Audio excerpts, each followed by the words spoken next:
Looking back, I should have known something was wrong when Victoria started showing up to every family dinner in head-to-toe designer outfits. My future mother-in-law had always been fashion conscious, but suddenly she was wearing Channel suits to casual Sunday brunches and carrying a different Hermes bag every week. Mom's just celebrating her promotion, my fiancé Mark explained when I mentioned it. Victoria had recently become CFO at their family's real estate development firm, a position that gave her complete control over multiple accounts, including our wedding fund. I'm a financial analyst. Numbers are my life.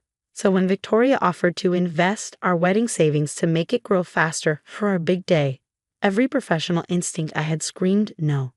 But Mark insisted we trust her. She's brilliant with money, Emma, he said.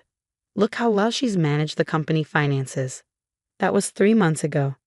Now, I was sitting at the Hamilton family's massive dining table, watching Victoria dab at her eyes with a Versus handkerchief as she delivered the news that our $300,000 wedding fund had unfortunately been lost in a market downturn. These things happen in finance, she sniffled, adjusting her new diamond earrings I hadn't seen before. We'll have to do something smaller. Mark's father, Richard, looked devastated. That money was from selling my mother's house. It was meant to give them the perfect start. The market is so volatile, Victoria continued smoothly. Nobody could have predicted. Actually, I interrupted, pulling out my iPad. The market's been remarkably stable this quarter. In fact, it's up 12%. Victoria's perfectly penciled eyebrows twitched. Well, certain sectors. Which sectors exactly? I started tapping on my screen. Because I've been tracking the account. Every transfer, every withdrawal. Would you like to see where the money really went? The color drained from Victoria's face. That's private company information. You had no right to. It wasn't company money, I said quietly. It was our wedding fund. Money from selling Mark's grandmother's house. And I have every right to know where it went. Mark touched my arm. Emma, what are you saying? Instead of answering, I connected my iPad to the dining room's wall-mounted TV. A spreadsheet appeared, filled with transactions. Let's start with June 1st, I said, highlighting a row. $25,000 withdrawn. Same day, a purchase at Gucci for exactly that amount. I clicked to the next entry. June 15th, $30,000 withdrawn. That afternoon, a down payment on a new Mercedes. Those were legitimate business expenses, Victoria cut in, but her voice had lost its theatrical tremor. Really? The company needed 12 Channel handbags, 3 Cartier watches, a 2-week spa retreat in Switzerland? Mark's face had gone pale. Mom. I kept scrolling through transactions. In 3 months, you spent $300,000 on luxury goods. Our entire wedding fund, gone to feed your shopping addiction. Shopping addiction? Victoria laughed, but it sounded hollow. Don't be ridiculous, I'm a successful businesswoman. Who's been hiding shopping bags in her office? I finished. Who has secret credit cards in her assistant's name? Who's been selling company assets to cover her personal spending? That last part made Richard sit up straight. What do you mean, selling company assets? I pulled up another document. 3 of the company's smaller properties were sold last month. The proceeds never appeared in the corporate accounts. Victoria stood up so quickly her chair fell backward. You've been spying on me, going through private company records? No, I met her eyes steadily. I've been doing my job. The board hired my firm 6 months ago to audit the company's finances. They were concerned about irregular spending patterns. I didn't want to believe it when your name kept coming up. The board? Victoria's voice rose an octave. How dare they investigate me? I built this company. Dad built this company, Mark corrected quietly. You just helped destroy it. Victoria turned to her son, reaching for him with manicured hands. Darling, you don't understand. There's so much pressure, maintaining our social position. These things, she gestured to her designer outfit, they're investments in our family's image. They're symptoms, I said, pulling up one final document. You've spent over $2 million in the past year alone. Money from our wedding fund, company accounts, and I paused, hating what I had to say next. From your mother's nursing home trust. The room went completely silent. Richard's mother had been in an expensive private facility for years, her care paid for by a trust Victoria managed. You stole from Grandma? Mark's voice cracked. Borrowed, Victoria protested. I was going to pay it all back, as soon as the next property sells. There won't be a next property sale, Richard said, his voice like ice. You're fired, Victoria, and the board will be pressing charges. Victoria's composure finally shattered. You can't fire me. I'm your wife. Mark, tell them they can't do this. But Mark was staring at the TV screen, at the endless list of transactions that had eaten away our future. How could you, Mom? That money was for our wedding, for our life together. Oh, please, Victoria sneered, her society mask falling away completely. You can't seriously still be planning to marry her? This little accountant who's been sneaking around, digging up dirt on her own family. She wasn't sneaking. Richard stood up. She was doing her job. Something you should have been doing instead of shopping yourself into criminal charges. Victoria grabbed her new Hermes bag, paid for with our wedding money, and backed toward the door. This isn't over. I have friends in high places. I'll show you what happens when you try to ruin May. No, Mother. Mark's voice was firm. You did that all on your own. After she stormed out, the silence was deafening. Finally, Richard spoke. Emma, I am so sorry. About the wedding fund, about all of this.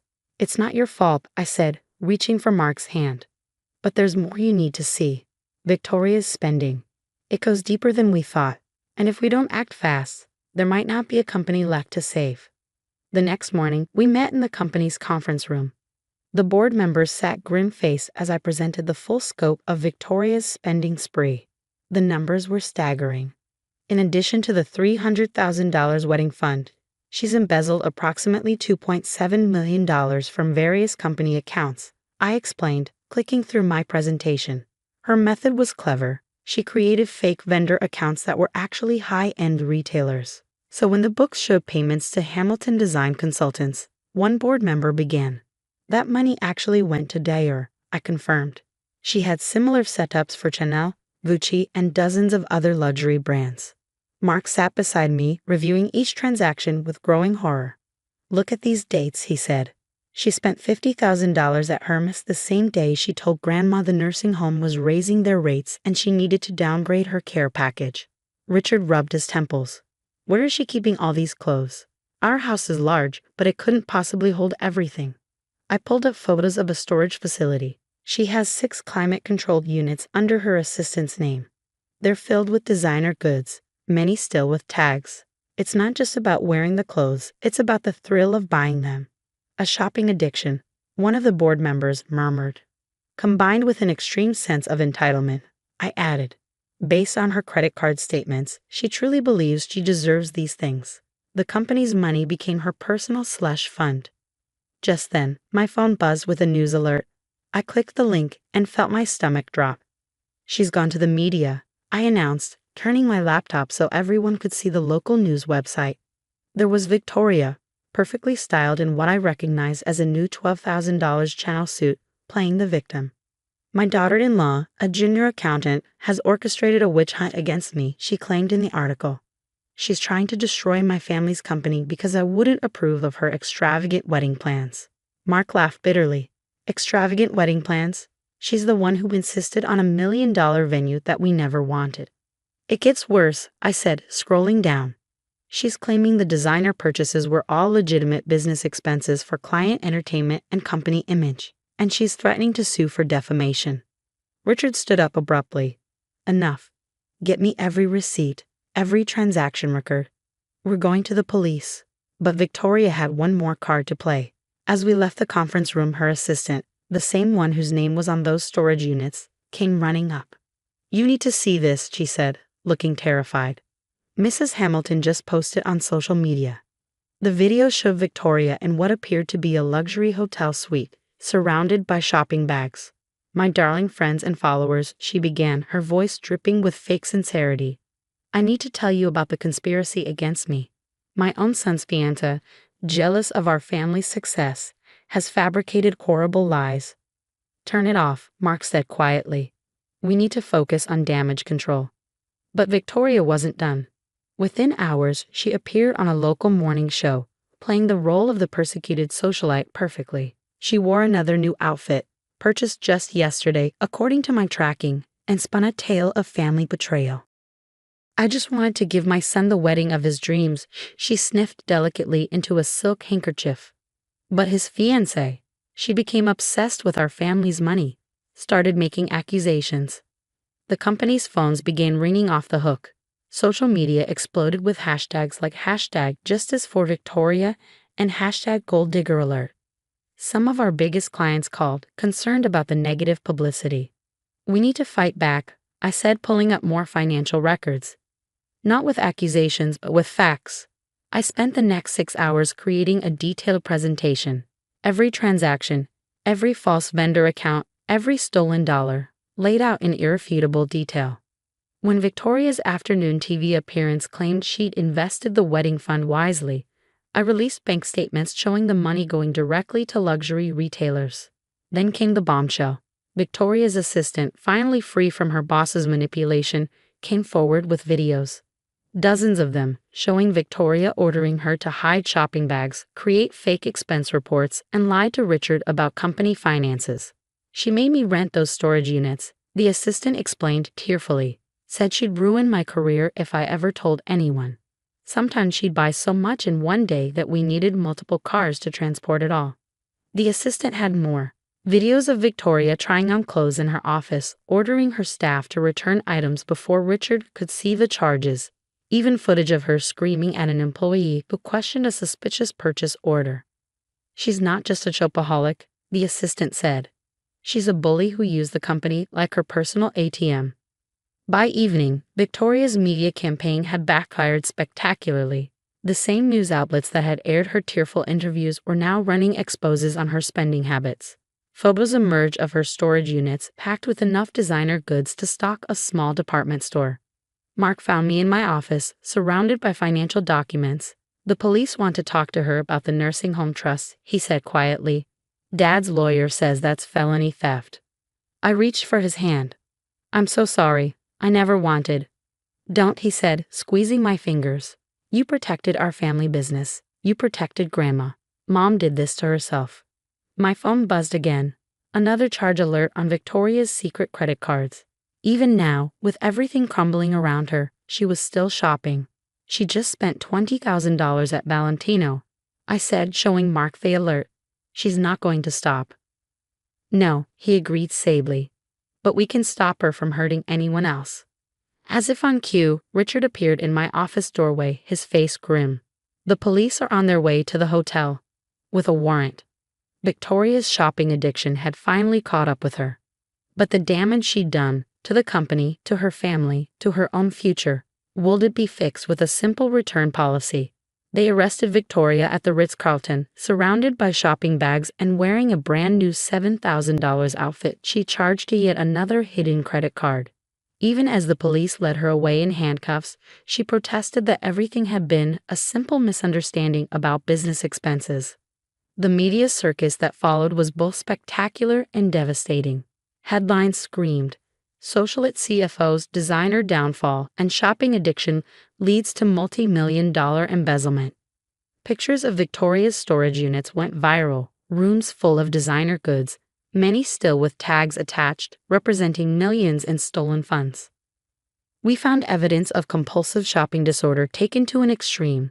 Dr. Matthews, the forensic psychiatrist assigned to her case, explained during the preliminary hearing. Mrs. Hamilton appears to have been using luxury purchases as a form of self-medication, but combined with her position of financial power, it became a perfect storm. The total damage was staggering. $3.8 million missing from company accounts, $300,000 from our wedding fund, $180,000 from her mother-in-law's nursing home trust, and over $500,000 in credit card debt hidden under her assistant's name. Victoria had been living in a designer-labeled house of cards, and it had finally collapsed. Mark and I found ourselves dealing with the aftermath on multiple fronts. The company needed immediate financial restructuring to survive the scandal. Richard threw himself into saving the business his father had built, working endless hours to reassure clients and stabilize accounts. "We're lucky you caught this when you did," the corporate attorney told us during a late-night strategy session. Another 6 months, and she might have bankrupted the company completely. The most heartbreaking task was moving Mark's grandmother to a better nursing facility. The trust Victoria had drained had forced her into reduced care. But now we could restore her comfort. I knew something was wrong. the elderly woman told us as we helped her settle into her new room. Victoria used to visit wearing new jewelry, telling me the facility needed to cut back on services due to budget constraints. I just never imagined. Mark squeezed his grandmother's hand. You'll never have to worry about money again, I promise. Victoria's sentencing hearing came 3 months later. She arrived in court wearing prison orange instead of Prada, but somehow still managed to make it look like a fashion statement. Your Honor, her lawyer argued, my client suffers from a recognized psychological disorder. She needs treatment, not punishment. The prosecutor countered with surveillance videos of Victoria methodically creating fake vendor accounts and directing her assistant to hide evidence.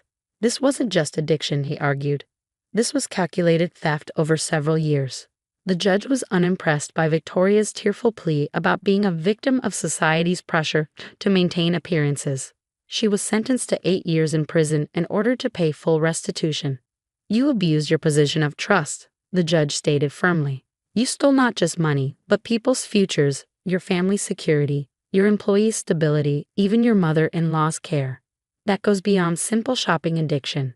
As Victoria was led away, she turned to Mark one last time.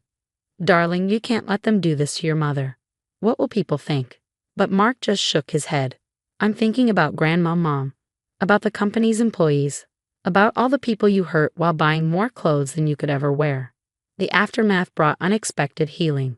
Without Victoria's toxic influence, the company flourished under new financial controls. Richard seemed years younger once the stress of covering for his wife's excesses lifted. Mark's grandmother thrived in her new facility. We did eventually have our wedding. It was smaller than Victoria's original grandiose plans, just family and close friends in Mark's parents' restored garden. I wore a simple designer dress that I bought myself with money I'd earned. During the reception, Mark's grandmother pulled me aside. You saved this family, she said softly. Not just the money, but the truth. Sometimes that's the greatest gift. The storage units full of Victoria's ill-gotten goods were liquidated to help pay restitution. Watching those designer pieces being sold off, I couldn't help but think about the real cost of each item, not in dollars, but in trust destroyed and relationships damaged. 1 year after Victoria's arrest, I received a letter from her prison counselor. Victoria had finally begun to acknowledge her addiction and its impact on others. She was working with other inmates, sharing her story as a cautionary tale. Maybe some good can come from all this, Mark said when I showed him the letter. If it helps even one person recognize the signs before it goes this far. We've rebuilt our lives without Victoria's designer drama. The company's stronger than ever, operating with transparent financial controls. Mark's relationship with his father has deepened. Our new house may not be filled with luxury brands, but it's filled with something Victoria's shopping addiction could never buy: peace and trust. Sometimes I drive past the high-end stores Victoria used to frequent. Their gleaming windows still display $1,000 handbags and shoes that cost more than some people's monthly salary.